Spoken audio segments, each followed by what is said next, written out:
Hello दोस्तों, welcome to back my channel. मैं ये कहानी का भाग 1 लेकर आई हूँ। अगर आपको मेरी कहानी अच्छी लग रही हो तो मेरे चैनल को लाइक, शेयर एंड सब्सक्राइब कीजिएगा और कमेंट करके बताइएगा कि ये स्टोरी आपको कैसी लग रही है। तब ये कहानी मैं आपको आगे भी बढ़ाऊंगी, नहीं तो ये कहानी यही बस इसका एक ही पार्ट आएगा। तो कहानी हम स्टार्ट करते हैं। यूपी जितना इस प्रदेश का नाम है उतना ही खतरा भी है। यहाँ मर्डर, किडनैपिंग आम सी बात है। इसी खूबसूरत शहर के खतरे भरे नाम से शुरू है हमारी कहानी। एक आलीशान सा बंगला जो किसी महल से कम नहीं, चारों तरफ हरियाली के बीच ये गोल्ड एंड वाइट कॉम्बिनेशन का ये बंगला, जिसकी हर चीज़ की खूबसूरती उसकी कीमत बयां करती है। इसी बंगलों के आलीशान से कमरे में बैठा एक तकरीबन 30 साल का लड़का अपने एक पैर से दूसरे पैर रखे किसी राजा से कम नहीं लग रहा था। यह है रिशान कपूर, 6 फीट का, गोरा रंग, ग्रे आंखें, जो समंदर से भी ज़्यादा गहरा। ये दिखने में तो किसी मॉडल जैसा है, पर कामदेव का दूसरा रूप कह सकते हैं, पर उतना ही खतरनाक। रिशान कपूर नाम ही काफ़ी है किसी की रूह कपाने को। रहम तो जैसे इसे आता ही नहीं। खून से खेलना होली के रंग जैसा है। हाय दोस्तों, अगर आपको ना थोड़ी इसमें वॉइस की प्रॉब्लम या बाहरी साउंड ज़्यादा आ रहा हो तो उसे इग्नोर कीजिए, क्योंकि आपको तो पता है मुंबई का रश कितना है, इसलिए यहाँ पर थोड़ी बहुत आवाज़ की प्रॉब्लम आती रहेगी, तो आप थोड़ा उसे इग्नोर करिएगा प्लीज़। रिशान के सामने इस वक्त एक बूढ़ी औरत बैठी थी जो उनसे शिकायत कर रही थी। रमा जी दुखी स्वर में बोली, ऋष, पूरे 30 साल का हो गया है तू, मुझे मेरा पोता बहू देखे बिना ही मरना होगा शायद। तभी अनीश, रिशान का प्रिय, तपाक से अंदर आता है, जिसे देख रिशान के भाव शक्त हो जाते हैं। जो अब तक अपने दादी के सामने नॉर्मल था, वह अब अनीश डर से अपना थूक निगलता है और गुस्से में बैठे रिशान को देखता है। रमा जी एक नज़र दोनों को देखते हुए बोली, ऐसे क्या देख रहे हो? मुझ बूढ़ी की बात भला कौन मानता इस घर में? कहते हुए रमा जी नीचे जाने लगती है। उनके जाते ही रिशान इशारे से अनीस को अपने पास बुलाता है। अनीस के पैर मानो वही रुक गए हो, उसका गला सूखने लगा था। उसे अपनी जगह ही खड़ा देख रिशान सर्द आवाज़ में बोला, फास्ट अनीस। अनीश जल्दी से रिशान के सामने जाकर खड़ा हो गया, फिर थोड़ा डरते हुए बोला, सर वो हमारे लोगों से एक गलती हो गई है। रिशान कुछ नहीं बोला, उसके भाव अब भी सख्त ही थे। अनीश आगे बोला, रोज़र ने गलती से एसीपी को मार दिया। रिशान उठा और वॉशरूम की और जाते हुए बोला, tell me something new Anish. Anish जाते हुए रिशान को देख बोला, उसकी एक बहन भी है। इतना कहते ही रिशान फिर बोला, ख़त्म कर दो ये सुन अनीश जल्दी से एक सांस में बोला। उसने ये सब होते हुए रोज़र को देख लिया था। रिशान के कदम वहीं रुक जाते हैं, जो बिना मुड़े ही बोला, उठा लो। फिर दरवाज़ा बंद कर दिया। अनीश बंद दरवाजे को देख बोला, क्या हो तुम रिशान कपूर? किसी के लिए देवता तो किसी के लिए डेविल, कोई फ़र्क नहीं पड़ता तुम्हें किसी के जान से, फीलिंग से। तुम्हारे दिल में, सीने में दिल है भी। एक मीडियम साइज़ का घर, जहाँ आज काफ़ी भीड़ थी। ये घर न ज़्यादा छोटा न ही बड़ा। घर के हॉल के बीचों बीच एक करीब 22 साल की लड़की बैठी थी, जिसकी आंखें लाल थी। कोई भी देखकर कह सकता था कि वो बहुत रोई है। वो अब भी सिसक रही थी। ये लड़की है शहर, जो सामने सफ़ेद कफन में लिपटे अपने भाई को देख उसके कातिल के लिए आंखों में नफरत लिए बैठी थी। कुछ ही समय में सारे लोग उस लाश को शमशान ले जाने लगते हैं, तो शहर रोती बिलखती हुई उसके पीछे भागते हुए उन्हें रोकने लगती है। तभी एक अधेड़ उम्र की औरत सीता जी उसे समझाते हुए बोली, बेटी हौसला रखो, अगर तुम ऐसा करोगी तो इस नन्ही सी जान को कौन संभालेगा? मेरा बच्चा। शहर से सकते हुए उस बच्ची की ओर देखकर बोली, मैं उसे नहीं छोड़ूंगी मासी, मैं उससे बदला लेकर कर रहूँगी। उसने हमें अनाथ कर दिया, मेरे सामने मेरे भाई को मार दिया उसने मासी। वहाँ खड़ी सीता आंटी की बेटी ज्योति बोली, शहर खुद को संभालो, तुम्हें अब सिया को भी संभालना होगा, वो बहुत खतरनाक है, वो तुम्हें ज़रूर ढूंढ रहे होंगे। सहर का गुस्सा अपनी आंखों में लिए बोली, वो कोई भी हो ज्योति दी, मुझे फ़र्क नहीं पड़ता। अब उसने मुझसे मेरा सब कुछ छीन लिया, मुझे अब किसी का डर नहीं। रमाजी बोली, बेटी अपनी नहीं पर इस बच्ची की तो फिक्र कर, तू इसे लेकर कैसे उनसे लड़ेगी? तू जल्द से जल्द यहाँ से कहीं दूर जा मेरी बच्ची। सहर ने मुड़ के सिया को देखा जो डरी समरी उसे ही देख रही थी। वो उसके पास जा उसे गले से लगाते हुए बोली, बच्चा तुम मेरे भाई की आखिरी निशानी हो, मैं तुमसे खुद से कभी नहीं दूर होने दूंगी। आज से तुम मेरे जिस्म का हिस्सा हो। रमाजी शहर के कंधे पे हाथ रख बोली, बेटी तुम कहाँ जाओगी? इतने बड़े शहर में तुम अकेली क्या करोगी? शहर सोच में डूबी हुई बोली, इतनी बड़ी दुनिया है आंटी, शहर में कोई ना कोई ठिकाना मिल ही जाएगा। ज्योति बोली, मेरठ में मेरी दोस्त है, वो जॉब करती है, अकेली रहती है, तुम उसके पास चली जाओ, वो तुम्हारी मदद कर देगी। मैं तुम्हें एड्रेस दे देती हूँ। एक हफ्ते बाद रिशान अपने आलिशान विला में एक बार एरिया में बैठा ड्रिंक कर रहा था और उसके सामने दो आदमी खड़े थे। अनीस जो पास बैठा था वो बोला, बस उस लड़की का कोई पता नहीं चल रहा, अब तक ये लोग उसे ढूंढ नहीं पाए। रिशान ड्रिंक का लास्ट सिप पीकर उन दोनों पे गन पॉइंट कर बोला, फिर उसका इस दुनिया में भला क्या काम? वो दोनों आदमी काफ़ी डरे हुए थे, उनकी हिम्मत नहीं थी कि वो रिशान कपूर के आगे कुछ कहे। तभी वो किसी पत्थर से तड़का जमीन पे बेसुध सी गिर गई। उसके सामने काफ़ी सारे वेल ड्रेस अप किए जाए ने आकर खड़े हो जाते हैं। सहर उन्हें देख हाँफते हुए बोली, प्लीज़ छोड़ दो मुझे, क्या चाहिए तुम्हें? तुम लोगों को मुझसे कहते हुए वो वहीं बेहोश होकर गिर जाती है। अगली सुबह रिशान का ब्लैक विला, जहाँ हॉल में रिशान पैर पर पैर चढ़ाए बैठा था, इस वक्त उसके चेहरे पे कोई भाव नहीं थे। उसका चेहरा कोई भी देख ले तो डर जाए। और उसके सामने चार आदमी घुटनों के बल सिर झुकाए अपने जीवन की भीख मांग रहे थे। रिशान ने दोनों पे गन की सारी गोलियां उतार दी। ये देख अनीश की सांसें मानो कुछ पल के लिए थम सी गई। रिशान ने हाथ से कुछ इशारा किया तो दो बटलर आए और लाशों को ले गए। अनीश रिशान को देखते हुए बोला, बस आगे क्या करना है? रिशान एक शराब की बोतल खोल मुंह में लगाते हुए बोला, I want that girl alive front of me till morning. ये सुन अनीश का गला मानो सूख ही गया हो। वो थूक निकलते हुए बोला, जी सर। आधी रात का वक्त, चारों ओर घना अंधेरा था। इसी शहर में शहर दौड़ रही थी, बाल बिखरे हुए थे, चेहरा पसीने से लथपथ और हाँफती हुई वो सब कुछ भूल बस इस सुनसान सड़क पे दौड़े जा रही थी। ईशा नीचे सर झुकाए ही बोला, देवा।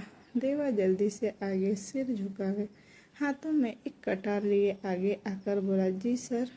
रिशान ने उसे कुछ इशारा किया और वो अपने हाथों पे पकड़ा कटार लिए उन आदमी के पास गया और दोनों के हाथ आगे कर दिया।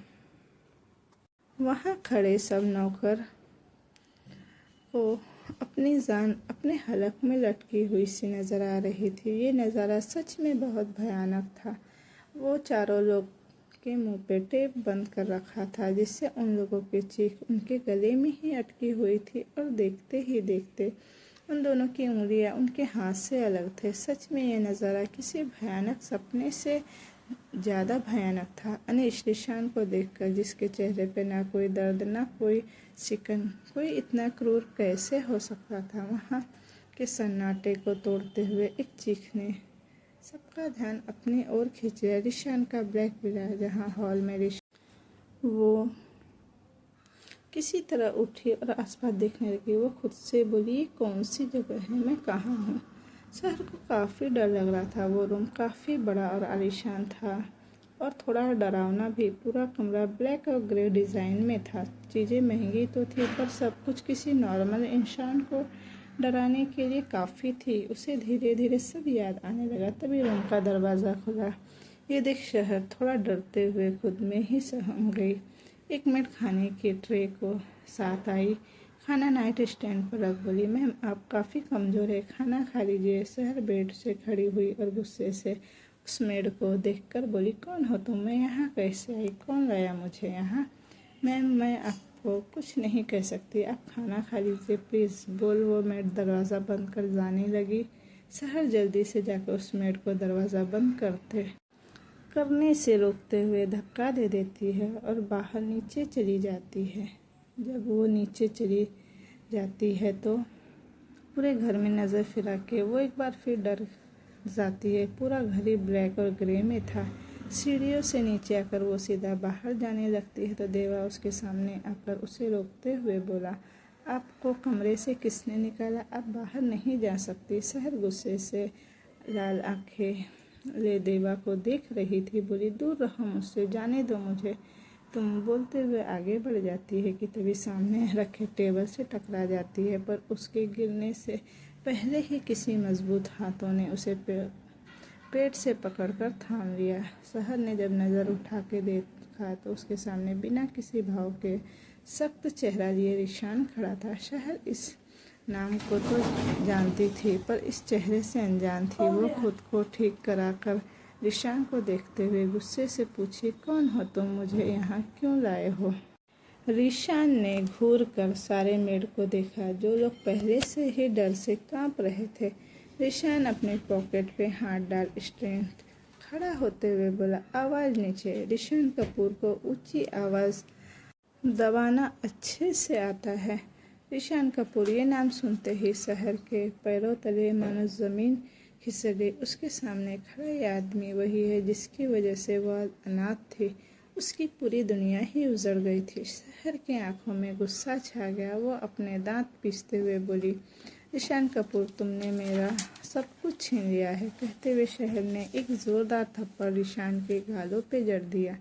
रिशान का गोला चेहरा लाल होकर एक साइड झुक गया। उसने अपनी आंखें बंद कर ली। गुस्से के कारण मानो रिशान की नसें उभरने लगी थी और वहाँ खड़े सब लोग शौक पे चले गए थे। सब इस बात की दुआ कर सकते थे कि शहर इस जल्लाद के हाथ से बच जाए। शहर ने जैसे ही अपना दूसरा हाथ रिशान को मारने के लिए उठाया, रिशान ने झट से उसका हाथ पकड़ उसे पीठ से लगा अपने शहर के कान के पास ले जाकर सर्द आवाज़ में बोला, डोंट इवन ट्राई बेबी। और दूसरे ही पर रिशान ने जोर से शहर को धक्का दिया। शहर सीधा जाकर टेबल से लग ज़मीन पर गिरकर कराह उठी। शहर खुद को संभालने की कोशिश में थी कि एक जोरदार आवाज़ से उसने अपनी आंखें भींच दी और कान पे हाथ रख लिया। कुछ समय की खामोशी के बाद जब उसने नज़रें उठा के सामने खड़े रिशान को गन ताने खड़ा देखा, उसकी आंखें हैरान और डर से बड़ी हो गई। रिशान ने उस मेड को गोली मार दी थी जो शहर के लिए खाना लेकर गई थी। शहर की आंखों से आंसू बहने लगे थे। वो सिसकते हुए उठ के खड़े होकर रिशान को देखकर बोली, हाँ क्यों? क्या मिलता है तुम्हें निर्दोष लोगों को मार के? पहले मेरे भाई को, अभी से क्या गलती की थी मेरे भाई की? क्या बिगाड़ा था उसने तुम्हारा? क्यों मारा उसे? कहते हुए शहर ने रिशान को उसके कॉलर से पकड़ लिया, जो एक बार फिर रिशान को गुस्सा दिलाने के लिए काफ़ी था। रिशान ने शहर के बाजू को पकड़ा और खींचते हुए कमरे में ले जाने लगा। शहर चीख रही थी, चिल्ला रही थी, पर रिशान को कुछ सुनाई नहीं दे रहा था। अपने गुस्से के आगे अनीश लाचार सा ये सब देख रहा था।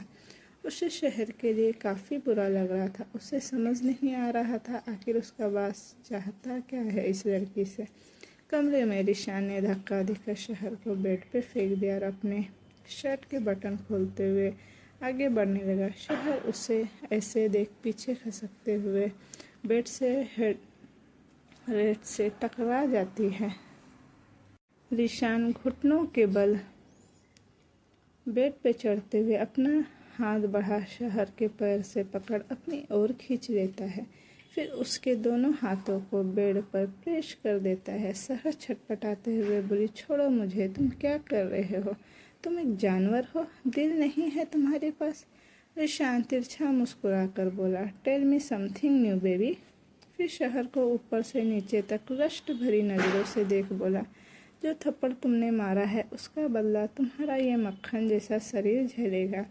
शहर घिन भरी नज़रों से रिशान को देखते हुए बोली, तुम जैसा हवसी और कर भी क्या सकता है। रिशान अपने थंब से शहर के होठों को सहलाते हुए जोर से काट लेता है, जिससे शहर जोर से चीखती है। बाहर खड़ा अनीस, जो रिशान को रोकने के इरादे से आया था, शहर की चीख सुन वो अपनी जगह रुक जाता है। वो इस वक्त सिर्फ शहर के लिए दुआ ही कर सकता था।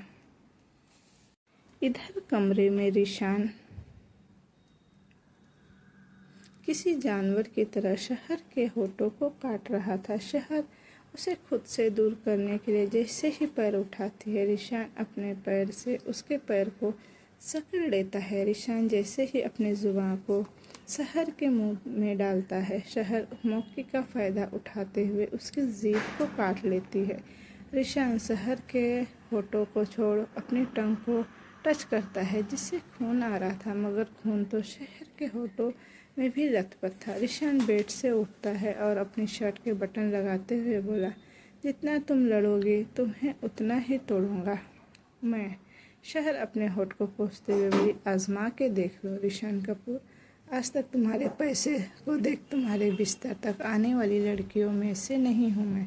शहर खन्ना हूँ, तुम्हारे हर वार का जवाब देने का हौसला रखती हूँ। रिशान ने एक नज़र शहर को देखा, फिर कमरे से बाहर चला गया। रिशान नीचे बैठा काउच पे एक सिगरेट निकाल जलाते हुए अनिश से बोला, तुरंत एक फीमेल ऑर्डिनेट का इंतज़ाम करो। अनिश हाँ में सिर हिला देता और वहाँ से चला जाता है। रिशान के जाते ही शहर उठ खड़ी हुई और अपने चेहरे को अपने दोनों हाथों में भर खुद को थोड़ा रिलैक्स कर इधर उधर देखते हुए खुद से बोली, मुझे ज्योति दी से बात करनी होगी। मुझे मेरे बच्चे को डेविड के हाथ से बचाना होगा, पर मैं ये कैसे करूं? उन्हें कैसे इन्फॉर्म करूं? मुझे यहाँ से कैसे भी निकलना होगा। मैं अपने भाई के कातिल के साथ नहीं रह सकती। फिर वो हर चीज़ को उलट पलट कर कुछ खोजने लगती। काफ़ी देर की कोशिश के बाद जब उसके हाथ कुछ नहीं लगा, वो ज़मीन पर बैठकर रोने लगती है। दूसरी ओर मेरठ में एक छोटा सा फ्लैट है, जहाँ दो लोग आराम से नहीं रह सकते पर एडजस्ट कर रहे हैं। टीना अपने छोटे से हॉल में इधर उधर घूमते हुए किसी का फ़ोन ट्राई किए जा रही थी, पर उस शख्स का फ़ोन ही नहीं लग रहा था। टीना कुछ सोचते हुए और खुद से बोली, ज्योति को फ़ोन कर बता देती हूँ। फिर वो ज्योति को फ़ोन लगाते देती है। दूसरी ओर से चाय बना रही ज्योति टीना का नाम देख जल्दी से फ़ोन उठाकर बोली, हाँ टीना बोलो, कैसे फ़ोन किया? टीना घबराते हुए बोली, ज्योति क्या शहर वहाँ आई है? टीना की बात सुन ज्योति हैरानी से बोली, नहीं वो तो यहाँ नहीं आई। टीना परेशान होकर बोली, कल रात से शहर का कुछ पता नहीं चल रहा, उसका फ़ोन भी नहीं लग रहा। मैं सोच रही हूँ अब पुलिस में कंप्लेंट कर ही दूँ। ज्योति परेशान होते हुए बोली, ठीक है ज्योति तू यही कर पहले, तब तक मैं यहाँ कोशिश करती हूँ। टीना ने फ़ोन काटा और तुरंत ही पुलिस स्टेशन के लिए निकल गई। ब्लैक विला, रात का वक्त। शहर रोते रोते कब वहीं फर्श पे ही सो गई, उसे पता ही नहीं चला। एक नई मेड अपने हाथ में खाना लिए अंदर आई और फर्श पे लेटे शहर को देख उसे काफ़ी बुरा फील हुआ। उसने सूजे हुए होठ, उसके बिखरे हुए बाल, पर उसे ये भी अच्छे से पता था उस पे पहले यहाँ आने वाली पहले मेड के साथ क्या हुआ था। उसने खाने की ट्रे नाइट स्टैंड पर रखी और शहर के पास जाकर उसे उठाने लगी। शहर धीरे से अपनी आंखें खोल देखी, सामने किसी अनजान शख्स को देखो थोड़ा घबरा गई, पर खड़े होकर चिल्लाते हुए बोली, कौन हो तुम? यहाँ क्यों आई हो? वो मैडम खड़ी हुई और बोलती हुई, मैडम खाना यहाँ रखा है, अब खा लीजिए। शहर जैसे ही कुछ कहती, पीछे से रिशान की सर्द मगर डरावनी आवाज़ गूंजी, कोई भी हरकत से पहले सोच लेना, तुम्हारी हर गलती की सजा किसी खून से मिटेगी। शहर को रिशान की बात से उस मेड की बात याद आ जाती है, जिसे कुछ समय पहले रिशान ने मार डाला था। रिशान चलकर अंदर आया और वो मेड सिर झुकाए बाहर चली गई। रिशान वार्डरोब से कपड़े लेकर सीधा वॉशरूम में चला जाता है और शहर वहीं ज़मीन पर बैठ जाती। कुछ देर बाद जब रिशान चेंज कर आया तो ज़मीन पे बैठे शहर को देख घुटनों के बल उसके सामने बैठ गया। शहर उसे देख अपनी नज़रें दूसरी ओर कर लेती है। ये देख रिशान उसके जबड़े को कस कर पकड़ कर बोला, जितनी जल्दी एक्सेप्ट करोगी ये सब उतनी आसानी होगी तुम्हारे लिए। रिशान ने शहर के जबड़े को इतना कसकर पकड़ा था कि उसे दर्द हो रहा था। शहर ने खुद को उससे छुड़ाने की कोशिश करने लगी। रिशान ने झटके से शहर को छोड़ा और उठ के बोला, चुपचाप खाना खाकर सो जा। शहर नफरत भरी नज़रों से उसे देखते हुए बोली, हराम का खाना खाने से अच्छा है कि मैं भूखी मर जाऊं। रिशान बिना किसी भाव के बोला, जब तक मैं ना चाहूं तुम मर भी नहीं सकती जाने मन। तुम चाहती क्या हो? क्यों मुझे यहाँ कैद किया है? शहर चिल्लाते हुए बोली। रिशान ने भी हस्की वॉइस में बोला, तुम्हें चाहता हूँ। शहर उसके जवाब से हैरान थी। उसे ये आदमी बिल्कुल समझ नहीं आ रहा था। रिशान बाहर जाते हुए बोला, खाना खा लो वरना लड़ोगी कैसे, और नहीं खाया तो मेरे पास दूसरा तरीका भी है। शहर थक हार के खाना देखने लगी और खाने लगी। भूख पेट तो नहीं लड़ सकती थी, उसे मेंटली और फिजिकली स्ट्रांग बनना होगा इस डेविल से लड़ने के लिए। अगली सुबह रिशान अपने स्टडी में आंखें बंद कर बैठा था। अनिश भी उसके सामने बैठा उसे ही घूर रहा था। रिशान ने अपनी आंखें बंद किए हुए कहा, शे अनिश डरते हुए बोला, सर वो बच्ची, पता नहीं उस लड़की ने कहाँ छुपाया है उसे। रिशान सर्द आवाज़ में बोला, रेस्पेक्ट अनिश, रेस्पेक्ट मैडम है वो तुम लोगों की। अनिश का डर से गला सूख गया। वो हकलाते हुए कहा, जी जी सर। रिशान आंखें खोल उठा और खिड़की से बाहर देखते हुए बोला, लखनऊ वहीं होगी बच्ची। अनिश कुछ सोचते हुए बोला, पर वहाँ तो अब उसका कोई नहीं रहा। फिर रिशान, कल तक बच्ची मुझे हर हाल में चाहिए। सुबह जब शहर की आँख खुली तो उसकी नज़र के सामने रिशान की बड़ी सी फ़ोटो लगी थी। वो नफ़रत से अपनी नज़रें दूसरी कर बेड से उठ सीधा वॉशरूम में चली गई। जब वो वापस आई तो देखा नाइट स्टैंड पे नाश्ते की प्लेट रखी। वो आगे आई, उठकर प्लेट को फर्श पे फेंक दिया और रिशान के फ़ोटो के सामने खड़े होकर आंखों में नफ़रत लिए बोली, मैं तुम्हारी बर्बादी बनूंगी रिशान कपूर, मैं तुम्हें नहीं छोड़ूंगी। या तो अपने नफ़रत या फिर बोल। वो चुप हो जाती है क्योंकि दरवाजे पे किसी के आने की आहट होती है। शहर मुड़कर देखती है तो ये वही मेड थी। वो मेड आगे आकर एक प्यारी सी स्माइल के साथ बोली, मेरी अम्मा कहती है खाने पे गुस्सा निकालना पाप होता है मैडम। शहर नफरत से बोली, अपने काम से काम रखो और जाओ यहाँ से। शहर एक चुलबुली और मुंहफट लड़की थी, पर यह उसका असली रूप नहीं था। वो तो सबसे हंसते खेलते हुए बातें करती थी, पर वक्त और रिशान के रवैये ने उसे ऐसा बनने को मजबूर कर दिया था। दूसरी ओर टीना परेशान सी अपने ड्राइंग रूम में बैठी थी। उसके पास ज्योति बैठी थी। ज्योति झल्ला कर बोली, टीना आखिर शहर गई कहाँ? कहीं तो गई होगी वो, पुलिस भी हमारी मदद नहीं कर रही। टीना कुछ सोचते बोली, ज्योति कहीं उससे। टीना को बीच में ही रोकते हुए ज्योति बोली, कुछ भी मत बोल।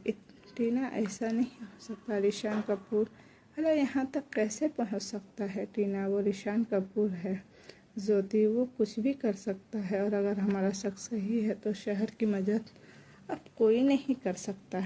लखनऊ एक छोटी सी लगभग 4-5 साल की बच्ची लगातार रोए जा रही थी और सीता आंटी उसे बहलाने की कोशिश कर रही थी। सीता आंटी खाने की प्लेट को साइड में रख सिया को गोद में बिठा बोली, सिया मेरी बच्ची थोड़ा सा खा लो, तुमने रात से कुछ नहीं खाया। वो बच्ची रोती हुई बोली, मुझे बूजी के पास जाना है। सीता आंटी को समझ नहीं आ रहा था कि वो इस बच्ची को कैसे मनाए। पहले ही ये बिन माँ की बच्ची, उस पर से अब शहर भी लापता। सीता जी काफ़ी मुश्किल से शिया को बाहर आइसक्रीम खाने ले जाने का बोल मना लेती है। जब रिशान ऑफिस से घर आता है वो सीधा अपने कमरे में चले जाता है। कमरे का दरवाज़ा को सामने का नज़ारा देख उसकी आंखों में गुस्सा भर जाता है। गुस्से से उसकी नसें उभरने लगती है। पर शहर आराम से काउच पे बैठी।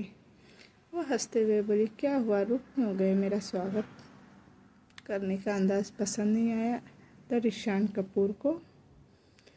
रिशान की आंखें गुस्से से लाल हो चुकी थी। वो लंबे कदमों से अंदर आया और शहर के बाजू को पकड़ कर खड़ा कर दिया। उसने उसकी बाजू को इतनी मजबूती से पकड़ा हुआ था कि शहर को दर्द होने लगा था। वो अपना दर्द बर्दाश्त कर रही थी। रिशान अपने हाथ को और ज़्यादा कसते हुए बोला, ऐसे नहीं जाने मन। फिर झटके से उसे फर्श पे कांच के ऊपर फेंक दिया।